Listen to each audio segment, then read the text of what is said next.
नित्य नवीन ऊंचाइयों को छूने वाली भारतीय रेलवे की उपलब्धियों में एक और कड़ी जुड़ गई है तथा भारत से नेपाल के संबंधों को और मजबूती प्रदान करने के क्रम में भारत और नेपाल के मध्य रेलवे अब गतिमान हो गई है। नमस्कार मित्रों, इंडियन एसआरजे पर आप सभी का स्वागत है। मित्रों, जैसा कि आप जानते हैं कि हम अपने वीडियोस के माध्यम से आपको भारतवर्ष में संचालित विकास परियोजनाओं तथा धार्मिक स्थलों पर हो रहे विकास कार्यों की महत्वपूर्ण जानकारी देते हैं। इसी क्रम में आज हम आपको भारत और नेपाल के मध्य में चलने वाली ट्रेन की विशेष जानकारी देने वाले हैं तथा आपको इस ट्रेन की विशेषताओं को बताने के साथ ही आपको इसके रूट व किराए की जानकारी भी देंगे तथा आपको इस ट्रेन से नेपाल जाने के लिए कौन कौन से आवश्यक चीज़ों को साथ में रखना होगा यह भी बताएंगे।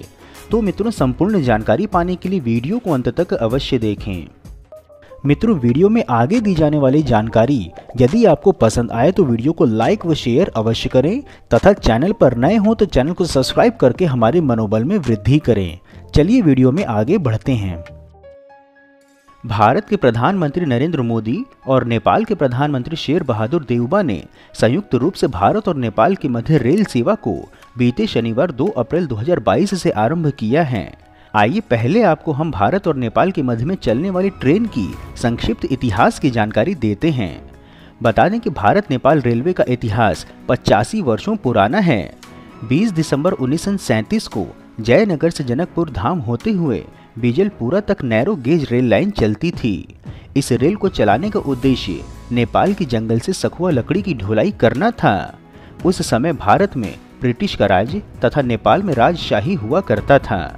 दरभंगा महाराज कामेश्वर सिंह ने नेपाल राजा को जयनगर में नेपाली स्टेशन के लिए 100 वर्ष के लिए लीज पर भूमि दी थी।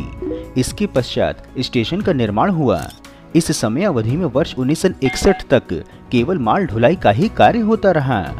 नेपाल में वर्ष 1961 के विवाह पंचमी के दिन अर्थात आज से 61 वर्ष पूर्व विवाह पंचमी के दिन ही जयनगर से जनकपुर धाम के बीजलपुरा तक यात्री सेवा बहाल हुई थी।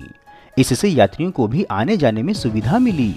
इस यात्री सेवा बहाल करने के लिए नेपाल रेलवे को भारत सरकार ने 3 स्टीम इंजन व कोच दिया था। स्टीम इंजन का नाम राम, सीता, गुहेश्वरी के नाम से था। इसके पश्चात 1994 अर्थात 28 वर्ष पहले भारत सरकार ने 2 डीजल इंजन तथा कोच दिया।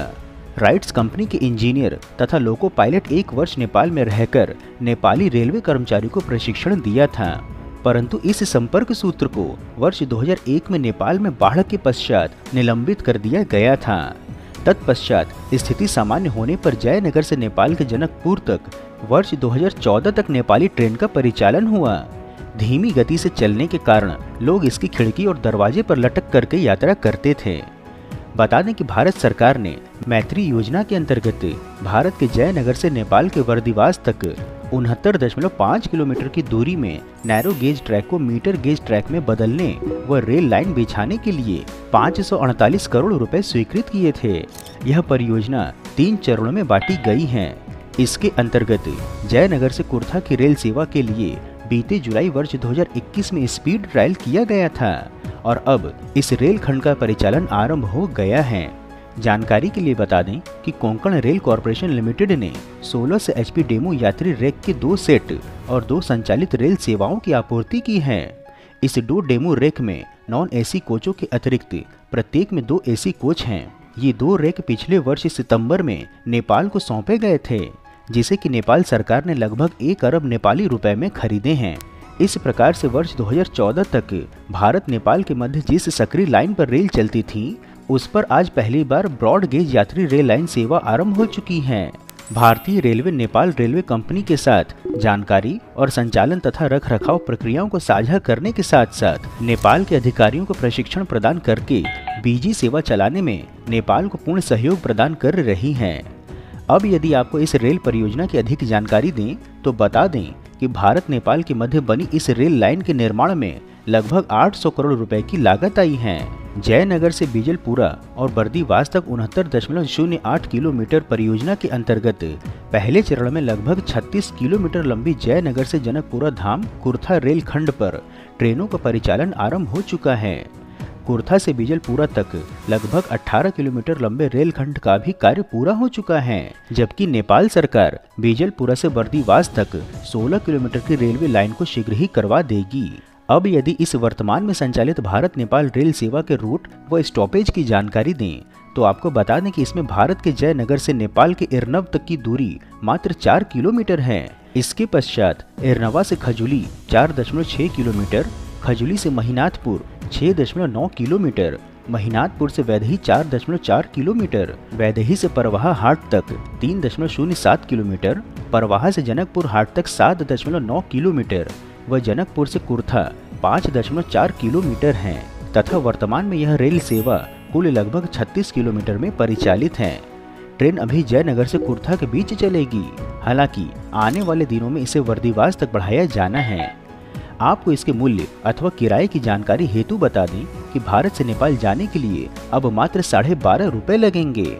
जयनगर से एरनवा जाने का किराया 12.5 रुपये है, खजुरी जाने के लिए 15 रुपये 60 पैसे, महिनाथपुर जाने के लिए लगभग 22 रुपये, वैदेही जाने के लिए लगभग 28 रुपये तथा परवाहा जाने के लिए 34 रुपये एवं जनकपुर जाने के लिए 43 रुपये 75 पैसे। इसके अतिरिक्त कुर्था जाने के लिए 56 रुपये लगभग देने पड़ेंगे। महत्वपूर्ण है कि पाकिस्तान व बांग्लादेश के पश्चात अब भारत और नेपाल के मध्य भी ट्रेन सेवा आरंभ हो गई है। बिहार के मधुबनी जिला स्थित जयनगर से नेपाल के जनकपुर धाम होते हुए कुर्था तक ट्रेन जाएगी। शनिवार को दिल्ली में भारत व नेपाल के प्रधानमंत्री संयुक्त रूप से इसका वर्चुअल उद्घाटन किया। मुख्य उद्घाटन समारोह जयनगर में हुआ। इस ट्रेन सेवा से दोनों देशों के यात्रियों को लाभ होगा, परंतु यदि आप भारत अथवा नेपाल के नागरिक नहीं हैं, यह ट्रेन तो आपके लिए नहीं है, क्योंकि इस ट्रेन में भारत व नेपाल को छोड़कर किसी अन्य देश के नागरिक को यात्रा करने की अनुमति नहीं है। इसके अतिरिक्त यह भी बता दें कि जो यात्री यात्रा कर सकते हैं उन यात्रियों को अपने साथ पासपोर्ट रखना अनिवार्य नहीं है, परंतु उन्हें फोटो युक्त वैध पहचान पत्र साथ में रखना होगा, जैसे कि वैध राष्ट्रीय पासपोर्ट, भारत सरकार, राज्य सरकार, केंद्र शासित प्रदेश के प्रशासन द्वारा कर्मचारियों के लिए जारी फोटो युक्त पहचान पत्र, भारत चुनाव आयोग द्वारा जारी फोटो पहचान पत्र, नेपाली स्थित भारतीय दूतावास द्वारा जारी प्रमाण पत्र या परिचय प्रमाण तथा 65 वर्ष से अधिक और 15 वर्ष से कम आयु वर्ग के लोगों के लिए उम्र और पहचान की पुष्टि करनी होगी, जिसके लिए फोटो युक्त PAN card, driving licence, CGHS card अथवा राशन कार्ड इत्यादि आवश्यक होगा। इसके अतिरिक्त आपको बता दें कि भारत नेपाल की इस ट्रेन सेवा पर पूरा नियंत्रण नेपाल रेलवे का होगा। इसका परिचालन अभी कोंकण रेलवे के कर्मी नेपाल रेल कर्मियों के साथ कर रहे हैं। कोंकण रेलवे के कर्मी लगभग 6 महीने तक नेपाली रेल कर्मियों को ट्रेन परिचालन की ट्रेनिंग देंगे। जानकारी के लिए बता दें कि 8 वर्ष से इस रेलखंड पर गाड़ियों का परिचालन नहीं होने से लोगों के पास नेपाल जाने के लिए सड़क मार्ग ही एकमात्र विकल्प था। सड़क मार्ग से लोगों को कई प्रकार के अवरोध का सामना भी करना पड़ता था, खर्च भी अधिक होता था। जयनगर से जनकपुर जाने में अभी 200 रुपये से अधिक खर्च हो जाते हैं, वाहन परिवर्तन भी करना पड़ता है, परंतु अब ट्रेन से मात्र 44 रुपये में ही यह यात्रा किया जा सकेगा। सबसे महत्वपूर्ण है कि इस ट्रेन के आरंभ होने से न केवल व्यापार बढ़ेगा अपितु धार्मिक पर्यटन को भी बढ़ावा मिलेगा। भारत के लोगों के लिए जनकपुर में स्थित माता जानकी के मंदिर में दर्शन करना सरल हो जाएगा। चैत नवरात्र के समय अवधि में इस ट्रेन सेवा के कारण जनकपुर में श्रद्धालुओं की भीड़ बढ़ने की संभावना है। भारत और नेपाल के व्यापारी अब सरलता से सामान खरीद कर आ जा सकेंगे। मधुबनी व आसपास में कपड़ा व खाद्यान्न के थोक मार्केट हैं, जहां का व्यापार नेपाली ग्राहकों पर टिका है। प्रतिदिन 2 से 3 करोड़ का व्यवसाय होता है, जिसे कि अब 1.5 गुना बढ़ने का अनुमान है। ट्रेन में व्यावसायिक गतिविधियों पर नजर रखने के लिए भारत के जयनगर और नेपाल के एरनवा स्टेशन पर कस्टम चेकिंग पॉइंट भी बनाए गए हैं। महत्वपूर्ण है कि 8 वर्षों पश्चात भारत नेपाल के मध्य रेल सेवा आरंभ होने से दोनों देशों के इतिहास के पन्नों में स्वर्ण अक्षरों से नवीन अध्याय जुड़ गया है, जो सांस्कृतिक व धार्मिक तौर पर जुड़े हिंदुत्व की 2 धारा को पुनः एक करने में अपना महत्वपूर्ण योगदान देगा। मित्रों, यदि आपको वीडियो में दी हुई भारत नेपाल रेल सेवा की जानकारी पसंद आई हो तो वीडियो को लाइक व शेयर करें एवं यदि कोई सुझाव हो तो वह भी बताएं और कमेंट बॉक्स में अपने गांव, जिले अथवा नगर का नाम अवश्य लिखें। इसके अतिरिक्त यदि आप नए दर्शक हैं अथवा अभी तक आपने चैनल सब्सक्राइब नहीं किया है तो हमारे मनोबल में वृद्धि करने के लिए चैनल को सब्सक्राइब अवश्य करें हम फिर मिलेंगे नई वीडियो में नई जानकारी के साथ। तब तक के लिए जय हिंद, हर हर महादेव।